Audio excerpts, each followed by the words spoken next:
कल्ह पाण सदा हयात श्री गोविंद मालीअ जी बहगुणी शख़्सियत जे बारे में ज़िक्र कयोसीं ऐं इहो पिणु ॼातोसीं त गोविंद माली साहित्य जे हर सिन्फ़ ते, चाहे नाटक हुजे, नावल हुजे, कहाणी हुजे या आलोचना हुजे, हर सिन्फ़ ते हिन कलम हलायो आहे। ऐं अॼु पाण इहा जानकारी हासिल कंदासीं त श्री गोविंद मालीअ खे उपन्यास सम्राट करे छो कोठियो वियो आहे। हिन साहिब खे उपन्यास सम्राट करे इन करे सॾियो वियो आहे जो सिंधी साहित्य में हिन लॻभॻि 25 खनि नावल लिखिया आहिनि। हिन जेतिरा नावल शायदि ई ॿिए कंहिं शख़्स लिखिया हुजनि ऐं जेतिरा बि नावल लिखिया अथई सभई तमामु घणी लोकप्रियता हासिल करे चुका आहिनि। हिन हर हिकु नावल में का न का नवाण आणण जी कोशिशि कई आहे, पर घणे भाङे नावलनि में सामाजिक मसइला ई खयां अथसि। हर नावल में का न का नवाण अथसि।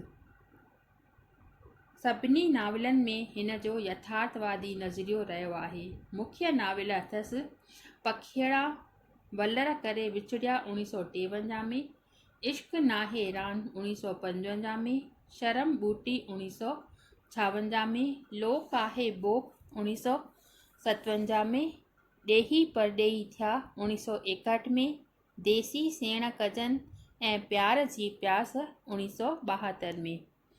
माली साहिब पंहिंजे नावलनि में घटनाउनि ऐं किरदारनि जी सीरत निगारीअ ॾांहुं ख़ासि ध्यानु ॾिनो आहे। तंहिं करे संदसि पोएं नावल प्यार जी प्यास ते 1973 में खेसि साहित्य अकाडमी इनाम पिणु हासिल थी चुको आहे।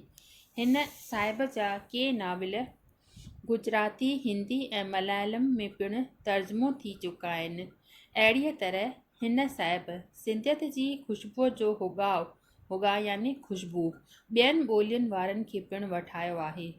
हरी मोटवाणी माली साहिब जे नावलनि बाबति लिखियो आहे त गोविंद मालीअ जे नावलनि जी वॾी ख़ूबी इहा रही आहे जो मंझंदि सिंधी जीवत जो चिटियल चिट विरहाङे जी आपदाउनि खां वठी अॼु ॾींहं ताईं सिंधी किरदार जिन जे लकनि मां लंघियो आहे तिन जो पूरो दर्शन माली साहिब पंहिंजे नावलनि में करायो आहे। इन्हनि ख़ूबियुनि जे करे संदसि नावल शर्म बूटी ऐं पखिड़ा वलर खां विछड़िया गुजराती, हिंदी ऐं ॿियनि ॿोलियुनि में पिणु तर्जुमो थिया आहिनि। श्री गोविंद मालीअ जे साहित्य खेत्र में पेर पुख़्ता करण वक़्तु देश में आज़ादी आंदोलन ज़ोर सां हो, समाज भारी उथल पुथल हुई। अहिड़ी इनक़लाबी माहौल में जिन साहित्यकारनि वक़्त जी तक़ाज़ा उनाई तिन में माली साहिब सभिनी खां अॻिरो रहियो। ज़िंदगीअ सां लाॻापो रखंदड़ सामाजिक मौज़ूअ यानी विषय हिन जे नावलनि जो बुनियादु रहियो आहे। ॾेती लेती, प्यार जी शादी, विधवा विवाह, अंतरजाती शादी यानी इंटरकास्ट मैरिज जहिड़नि विषयनि खे खणी हिन पंहिंजा नावल रचिया आहिनि त ॿिए तरफ़ पंहिंजे नावलनि में वतन प्रस्तीअ जी माना वतन सां प्यार जी झलक पिणु पसाई आहे। श्री कीरत बाबाणी जिन लिखियो आहे त उन्हीअ दौर माना तरक़ी पसंद दौर जी जेका बि ख़सूसियत आहे सा आहे वतन प्रस्ती। संदसि अदीबनि वतन विञाए जेको दर्द पातो आहे उन केतिरनि आला यानी महान रचनाउनि खे जनमु ॾिनो आहे। गोविंद मालीअ जे नावलनि में जेके सिंध जा जज़्बा, सिंधी किरदार ऐं सिंध जो दिलफ़रेब वायुमंडल आहे सो कंहिं हद ताईं त संदसि किन नावलनि खे जानदार बणाए थो छॾे। यानी गोविंद मालीअ जो हर हिकु नावल घड़त जे लिहाज़ खां बहितरीनु आहे। तंहिं करे अलॻि अलॻि साहित्यकारनि जुदा जुदा नावलनि खे बहितर मञियो आहे। सुर्गवासी M.U. मलकाणी याना मंघाला मलकाणीअ पखिड़ा वलर खां विछड़िया खे बहितर मञियो आहे त सुर्गवासी लाल सिंह अजवाणीअ देसी सेण कजन खे ऐं के आलोचक वरी ॾेही परॾेही थिया खे त वरी साहित्य अकाडमी वारनि प्यार जी प्यास खे बहितरीनु नावल मञियो आहे। प्यार जी प्यास नावल में माली साहिब हिकु अहिड़ी सिंधी नारीअ जो मनोवैज्ञानिक चित्र चिटियो आहे जा सॼी उमिरि सचे प्यार लाइ प्यासी तड़फंदी रही आहे। संदसि ज़िंदगीअ में जेके बि पुरुष आहिनि जेके अचनि था से सिर्फ़ु संदसि शरीर जा सौदागर ऐं वासना जा पुजारी ई आहिनि। संदसि मन जो मीत कोई नथो मिले। नायका मोहिनीअ जो बेबाकीअ सां हर नए पुरुष अॻियां प्यार जी तड़फ़ जो इज़हार किथे किथे शंका थो पैदा करे त छा सिंधी औरत पंहिंजे प्यार खे अहिड़ी खुलीअ दिलि सां कंहिंजे गैर मर्द अॻियां पेश करे सघे थी।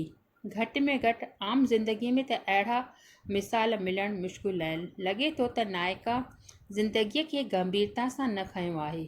कुझु बि हुजे पर माली साहब यथार्थवाद यानी असलियत खे खणी हिन वसीले समाज में फैलियल केतिरनि कुरस्मनि खे बेनकाब कयो आहे। ख़ासि तौरु धर्म जी ओट में जेके पाखंड रचाए औरतुनि खे फासाइनि था तिन जी पिणु ओभर कई आहे। माली साहिब जे नावलनि बाबति डॉक्टर मुरलीधर जेटले जा वीचार बि तमामु सुठा आहिनि। हू चवे थो त संदसि राय मूजिबि मालीअ जे उपन्यासनि में सूक्ष्म मन छेद वारी शैली घणे भाङे कान थी मिले। कॾहिं कॾहिं घटनाउनि जे चकर में फासी लेखक अस्वाभाविक सनसनीखेज़ घटनाऊं पेश करे पंहिंजे रचनाउनि जो दर्जो किराए थो छॾे। माली तरक़ी पसंद लेखकनि मां आहे। इन करे पंहिंजे किन उपन्यासनि में सिधीअ तरह आर्थिक ऐं सियासी मसइलनि ते साम्यवादी नज़र ई वीचार पेश कया अथई। अहिड़नि हंधनि ते संदसि रचनाऊं प्राचार्मकता बणिजी थियूं पवनि। संदसि पोयों नावल आहे भाभी नावल में हिन जी शख़्सियत संदसि नावल में ईअं आहे जीअं गुल में ख़ुशबू।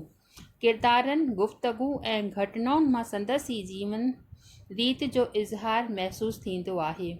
ही महान साहित्यक विभूति फ़न बुराई फ़न लाइ न पर फ़न बुराई ज़िंदगी ऐं फ़न बुराई इंसान जे ख़्याल जे आधार ते कलम हलाईंदो हो।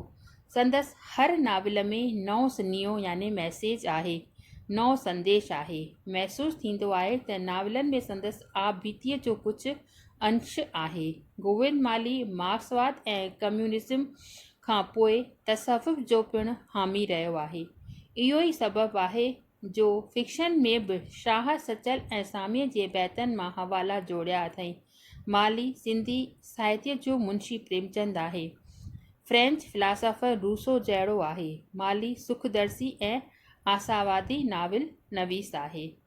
इहो थियो अॼु गोविंद माली जे नावलनि जो ज़िक्र। सुभाणे पाण हिन जी नई सिंफ़ हिकु ॿी कहाणी नाटक ऐं आलोचना जो ज़िक्र कंदासीं।